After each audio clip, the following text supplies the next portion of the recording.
Scott Van Ness. I'm an instructor of operations management here at UCCS in the College of Business, and I have one of the most terrifying jobs I've ever had. I teach millennials.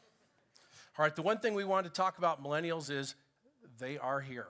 They're here in the workplace. Right now, millennials make up about 34% of the workforce, but by 2020, they're going to be the largest workplace generation, kind of outpacing the Gen Xers. So Gen Xers are getting pushed aside a little bit, but that's the reality of the situation.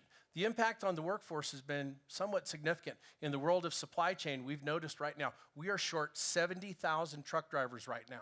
70,000. And in the trades, we're also having trouble reaching numbers for those positions too.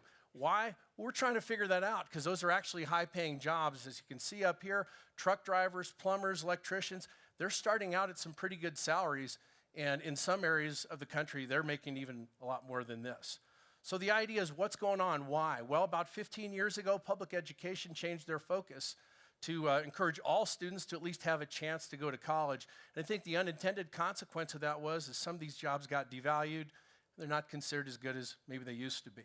So it isn't about the money, is what I found out. I asked my students about this. Why aren't people doing these jobs? Number one, they said these jobs suck. That was an issue there. The lack of social interaction, lonely, being on the road, driving a truck somewhere, unhealthy lifestyle, those are some of the issues that we've seen. So if it's not the money, what is it? And these are the issues that we found are on the minds of millennials.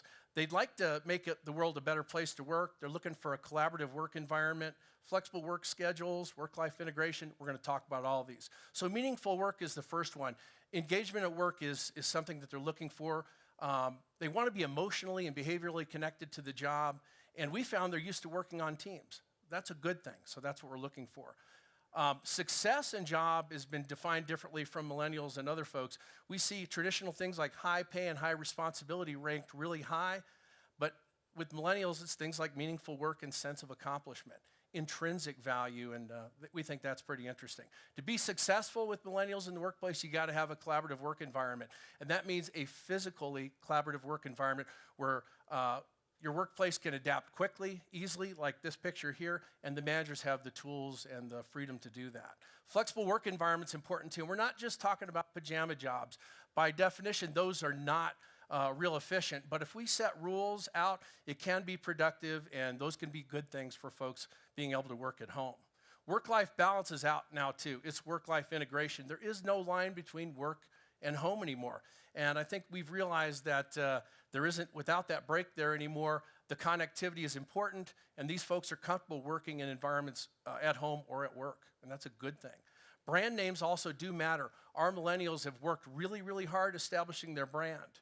And if their company's brand doesn't match up, it's not going to be a good thing. And what we've said is, if it does not fit, they will quit. That's what we've seen there. Mentorship Matters here too. They're looking for collaboration to help them develop. And if, as a leader in a company, if you get asked from a millennial about moving up, you got 6 to 9 months. They're looking to bolt, so we got to make sure we do it right. Mission and vision is another thing that's important. This really matters. It can't be just something you put through the motions on. This is an awesome mission statement, by the way, from the College of Business. It talks about what we do, what our soul is, and that's a mission that's been embraced by our students here. Loyalty, very, very important, but it's different. It's not loyalty to organizations, structures, or of things like that, but it's loyalty to friends, workers, coworkers, bosses. Millennials have worked on that pretty hard. Moving on is a big issue too. This is a mismatch we've got. Millennials are looking to move on within about 2 years on a job, but unfortunately a lot of our companies have 5 to 10 year plans for them. So we've got to connect that bridge. That's a big thing for us. So what about the other generations? What's going on with them? When we talk about these issues, we find that they might be a little skeptical.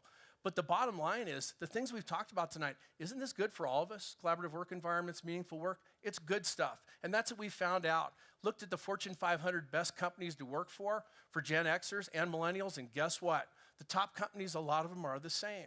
They're doing the right things. So the culture is going to be important that we create, and that embraces all generations so they can all be effective. So where do we go next? Well, I will tell you this, we better figure it out soon, because before you know it, here comes Gen Z. They'll be coming to us real soon. They're in high school right now, and we're looking forward to seeing them here at UCCS in the next couple years too. Thank you very much.